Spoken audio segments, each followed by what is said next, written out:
जय श्री कृष्ण, जय श्री राम। श्रीमद् भागवत के तृतीय स्कंद में आगे बढ़ते हुए अब हम चर्चा करते हैं कि विदुर जी ने मैत्रेय जी से क्या पूछा और फिर मैत्रेय जी ने इसका क्या उत्तर दिया। क्योंकि विदुर जी जब उद्धव जी से मिले तो उद्धव जी ने तो उनसे कह दिया था कि आपको जो भी ज्ञान प्राप्त करना हो तो आप मैत्रेय जी से प्राप्त कीजिए, क्योंकि उन्हें तो बद्रिकाश्रम जाने की आज्ञा मिली हुई है। तो अब विदुर जी मैत्रेय जी से मिलने के लिए हरिद्वार क्षेत्र में पहुंच जाते हैं, जहां गंगा तट पर मैत्रेय जी का आश्रम है। तो विदुर जी उनके आश्रम पहुंच जाते हैं। उनके आने पर मैत्रेय जी उनका स्वागत करते हैं और उनसे पूछते हैं कि कहिए आपका कैसे आना हुआ। तो विदुर जी सब कुछ बताते हैं। वे मैत्रेय जी से सबसे पहले ये पूछते हैं कि हम सभी लोग कुछ ना कुछ कर्म तो करते ही हैं। हम जो भी कर्म करते हैं वो सुख की प्राप्ति के लिए करते हैं, लेकिन अंत में हमें दुख भी मिलता है। तो आप इसका मुझे कारण बताइए। दूसरा प्रश्न ये पूछते हैं कि शांतिप्रद साधना और आराधना से अगर भक्तों के भक्तिपूत हृदय में भगवान आकर विराजमान करते हैं तो वह हमें अपरोक्ष रूप से पता चलता है। तो उस अपरोक्ष रूप से पता चलने वाला जो सनातन ज्ञान है वो आप ज्ञान मुझे दीजिए। आगे और भी एक प्रश्न पूछते हैं कि भगवान योगेश्वर वैसे तो एक ही हैं, परम ब्रह्म है, लेकिन एक ही समय पर वह कई रूप धारण करते हैं। तो इस रूप धारण करने के रहस्य को भी आप मुझे बताइए। इसके बाद वे कहते हैं, विदुर जी कहते हैं कि जैसे भौरे फूलों के रस को चूस लेते हैं और उसी तरह से इस लौकिक कथाओं में से इनका जो सार है, इनका जो रस है, वो आप मुझे समझाइए। और ये भी पूछते हैं कि राम और कृष्ण आदि जो भगवान ने अवतारों की लीलाएं की हैं, मतलब भगवान राम और कृष्ण और अन्य जो अवतार लीलाएं की हैं, तो आप उनके बारे में भी मुझे बताइए। तब मैत्रेय जी विदुर जी से कहते हैं कि विदुर जी, आपको पता है आपका जन्म कैसे हुआ? वो बताते हैं कि आप कृष्ण द्वैपायन वेद व्यास जिन्होंने महाभारत की रचना की थी, आप उन्हीं के औरस पुत्र हैं। और फिर वे भगवान की लीलाओं का कुछ वर्णन बताते हैं। वो बताते हैं कि सबसे पहले सृष्टि की रचना कैसे हुई। हम लोगों ने सृष्टि की उत्पत्ति के बारे में पहले जान लिया है, लेकिन फिर भी यहाँ मैं थोड़ा बताना चाहूँगी।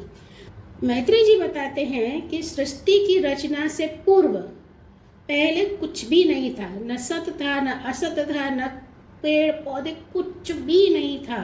ये संसार नहीं था।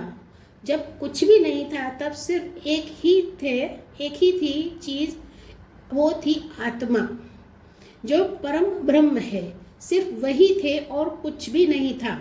इस सृष्टि में कहीं पर भी कुछ भी नहीं था, कहीं पर कुछ भी समाया हुआ नहीं था। सिर्फ एक ही थे, वो थे परम ब्रह्म, परमात्मा। अब कहते हैं, देखिए, दृष्टि और दृश्य दो चीजें होती हैं जिससे कार्य और कारण उत्पन्न होते हैं। मैं आपको सीधी भाषा, सरल भाषा में समझाऊं तो मुझे भगवान ने दृष्टि दी है जिससे मैं कुछ देखती हूँ। जो कुछ देखती हूँ वो मेरे दृश्य हैं। तो दृष्टि से दृश्य दिखते हैं, दृश्य दिखने पर ही आगे कार्य बढ़ते हैं। जैसे आप समझ लीजिए कि आपने एक आम का पेड़ देखा, तो अब आपने आम का पेड़ देखा तो आपकी दृष्टि ने देखा, आपने देखा, और जब आपने वो आम का पेड़ देखा तो आपके मन में बहुत सारे विचार आए। आपको एक विचार ये भी आया कि इसमें से एक आम तोड़कर मैं खा लूं। तो क्योंकि आपकी दृष्टि ने वो दृश्य देखा, आम का पेड़ देखा, तो आपके मन में अन्य विचार आए। उन विचारों में से एक विचार ये आया कि मैं आम खा लूं। आम खा लूं तो एक ये कारण हुआ आपके कुछ करने का। अब आपने उस आम को तोड़ा, आपके हाथों ने उस आम को तोड़ा, आपने वो आम खाया, तो अब उसकी कुछ ना कुछ तो इफेक्ट आएगी। कार्य कारण शुरू हुआ। दृष्टि दृश्य से कार्य कारण शुरू हुआ। आपने कुछ देखा और उस देखने की वजह से आपने कुछ किया। अब आप कुछ करते हैं तो उसकी कुछ ना कुछ तो असर पड़ेगी।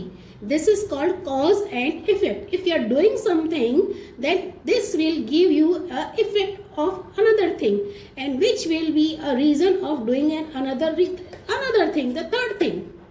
मतलब आपने एक कार्य किया तो उसकी असर कहीं और पड़ी, अब उसकी असर की वजह से फिर कुछ और हुआ और इस तरह से ये चक्र चलने की शुरुआत हो गई। ना आप देखते ना आप कुछ करते, लेकिन क्योंकि आपने देखा, आपके मन में विचार आया, आपने आम तोड़ा, आपने आम खाया, आपके आम खाने पर आपके शरीर के अंदर भी कुछ प्रक्रिया हुई। अब आपने वो आम तोड़ के खा लिया है तो उसका बीज आपने कहीं फेंका तो उससे फिर दूसरा वृक्ष उगेगा। तो भगवान सबसे पहले कुछ भी नहीं था, यह संसार में कुछ भी नहीं था, सिर्फ एक ही चीज थी, वो थे परम ब्रह्म परमात्मा। जब सिर्फ परम ब्रह्म परमात्मा थे तब फिर अब उन्होंने तो दृष्टि, उनके पास तो दृष्टि थी लेकिन कुछ दृश्य नहीं था, क्योंकि पहले तो कुछ भी नहीं था। अब कुछ दृश्य देखने के लिए उन्हें कुछ तो करना पड़ेगा, तो उन्होंने सृष्टि की रचना की। अब सृष्टि की रचना किस तरह से हुई है वो तो हमने आपको पहले बता दिया है, कार्य कारण रूपा, जिसकी वजह से पूरी माया उत्पन्न हुई, यह सृष्टि उत्पन्न हुई, सारे विकार उत्पन्न हुए, जो 5 भूत हैं वह उत्पन्न हुए, उनकी तन मात्राएं शब्द रूप रस गंध और स्पर्श, तो ये तन्मात्राएं उत्पन्न हुई। आकाश, पृथ्वी, जल, अग्नि, वायु, ये सब उत्पन्न हुआ और फिर कार्य कारण रूप की वजह से सब कुछ गतिमान हो गया। कहते हैं कि भगवान ने सबसे पहले त्रिगुणात्मक शक्ति बनाई, त्रिगुणमयी माया की वजह से। त्रिगुणमयी माया मतलब सत्व, रजस और तमस। हर एक का स्वभाव एक जैसा नहीं होता है, हर एक का जो गुण है वो अलग होता है। कोई सत्व गुणी होता है, कोई रज गुणी होता है, कोई तम गुणी होता है, तो सबके गुण अलग अलग होते हैं और उन गुणों की वजह से उनके कार्य और उनके कार्य के फल, मतलब वही बात हुआ कार्य कारण रूप, तो सब कुछ अलग अलग होता है। तो विदुर जी ने जब प्रश्न पूछा था कि हम तो सुख के लिए कुछ करते हैं लेकिन हमें दुख क्यों मिलता है, तब मैत्रेय जी ने यही बताया है कि यह सब कुछ हमारे कार्यों के ऊपर, हमारे कर्मों के ऊपर निर्भर करता है कि हम क्या कर्म कर रहे हैं और किस गुण की वजह से कर्म कर रहे हैं, तो फिर उस कार्य और उस गुण की वजह से हमें उस तरह का फल प्राप्त होता है। भगवान श्री कृष्ण ने जब, वही तो परमात्मा है, परमपिता परमात्मा है, तब उन्होंने इस सृष्टि की रचना की और फिर उस महत्त्व को एक बीज रूप, मतलब एक सबसे पहले एक बीज अंकुरित हुआ था जो हिरण्यमयी गर्भ में था। उस बीज से ही विराट पुरुष की उत्पत्ति होती है और विराट पुरुष की उत्पत्ति के बाद में किस तरह से उनके इंद्रियां का सर्जन हुआ, किस तरह से पंचभूतों का सर्जन हुआ और सब कुछ हम लोगों ने पहले जान चुके हैं। तो इस तरह से इस पूरी सृष्टि की रचना हुई थी। इसके बाद में मैत्रेय जी बताते हैं कि भगवान विष्णु ने ब्रह्मा जी को कैसे उत्पन्न किया। मैत्रेय जी विदुर जी को बताते हैं कि अखंड ज्ञान संपन्न आदिदेव भगवान संकर्षण, अब भगवान संकर्षण मतलब जो शेषनाग है वही, तो भगवान संकर्षण पाताल लोक में विराजमान थे और उस वक्त नारायण भगवान कि वे मानसी पूजा कर रहे थे, मतलब अपने मन से वो भगवान नारायण की पूजा कर रहे थे। उस वक्त सनत कुमारों ने आकर उन्हें प्रणाम किया और उनसे ज्ञान प्राप्त करने की चेष्टा की। तब कहते हैं कि आदिदेव भगवान शंकरषण ने सबसे पहले भागवत का ज्ञान सनत कुमारों को दिया। इसके बाद सनत कुमारों ने यह ज्ञान सांख्यायन मुनि को दिया और सांख्यायन मुनि ने यह ज्ञान पराशर ऋषि और बृहस्पति को दिया और फिर पराशर ऋषि ने यह ज्ञान मैत्रेय जी को दिया और अब मैत्रेय जी वही ज्ञान, भागवत का ज्ञान अब विदुर जी को दे रहे हैं।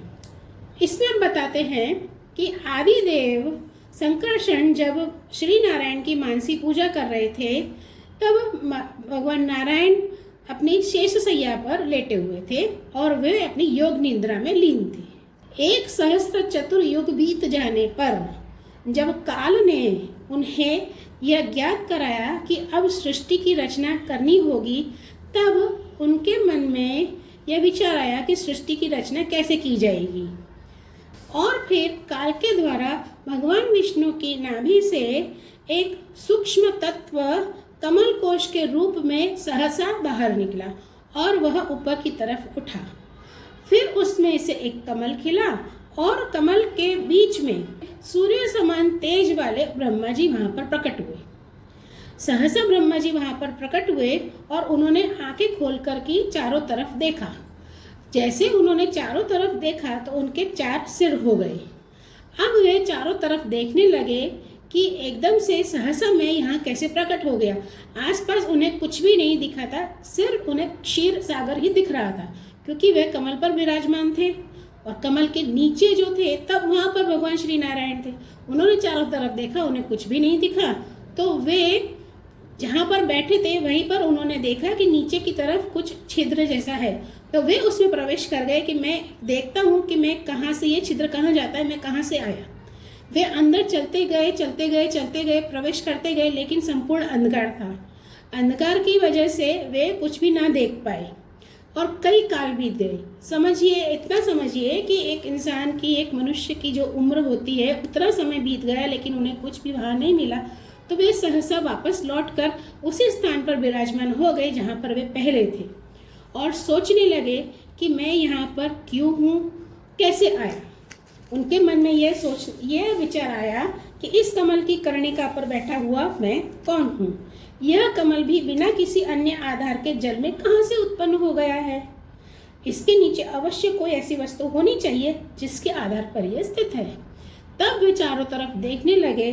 तब उन्हें पता चला कि वे जिस कमल पर बैठे हैं वह तो भगवान हरि विष्णु जो नारायण है उनकी नाभि से निकला हुआ है। तब उन्होंने नारायण के दर्शन किए और उन्होंने शेषनाग के दर्शन किए। उन्होंने अपनी आंखें बंद की और वे ध्यान मुद्रा में बैठे तो उन्हें स्वयंभू ही सभी वेदों का ज्ञान हो गया। और फिर जब वे चारों तरफ देखने लगे तो उन्हें पंचभूत दिखाई दिए, आकाश, अग्नि, पृथ्वी, जल और वायु। और फिर इन्हीं पंचभूतों से ही उन्होंने इस पूरी सृष्टि की रचना की, जिसका निर्देश भगवान श्री नारायण ने, श्री कृष्ण ने उन्हें दिया था। जब ब्रह्मा जी ने भगवान श्री हरि विष्णु श्री नारायण के सर्वप्रथम दर्शन किए तो उनकी शोभा जो है वो अलौकिक थी। यहाँ पर भगवान नारायण के, भगवान विष्णु की उसी लौकिक दर्शन का वर्णन दिया हुआ है जो हमने पहले कर लिया है। जैसे कि उनके गले में वनमाला पड़ी हुई है, वैजयंती माला भी है, चक्र, कमल, पद्म, गदाधारी चतुर्भुज रूप उन्हें दिखा, जिनके मुखमंडल पर एक अलौकिक मुस्कुराहट है, जो कमल नयन हैं, जिनके होठ कमल जैसे हैं, कमल की पंखुड़ियों जैसे उनके होठ हैं, कमल नयन हैं, कानों में कुंडल पहने हुए हैं, गले में वैजयंती माला है, वनमाला है, हाथों में कड़ूला पहने हुए हैं और कमर पर उन्होंने करधोनी पहनी हुई है और पीताम्बर धारण किया हुआ है, चरण कमलों में नुपुर बंधे हुए हैं और उन्होंने कई सारे आभूषण पहने हुए हैं और उनका श्याम वर्ण रूप अलौकिक ही दृश्यमान है। तो ये सारा वर्णन ब्रह्मा जी यहाँ पर करते हैं। तब रजोगुण से व्याप्त ब्रह्मा जी प्रजा की रचना करना चाहते हैं। फिर ब्रह्मा जी ने उन 5 तत्वों को, उन 5 पदार्थों को, अग्नि, पृथ्वी, जल, वायु और आकाश, इन 5 तत्वों से इस सृष्टि की रचना की।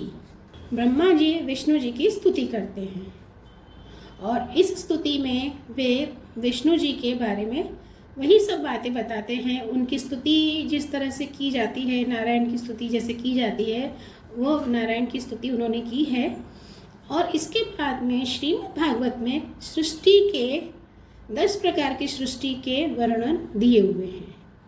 वो हम आगे की कथा में सुनेंगे, आगे की वीडियो में देखेंगे। धन्यवाद, फिर मिलेंगे। जय श्री कृष्ण।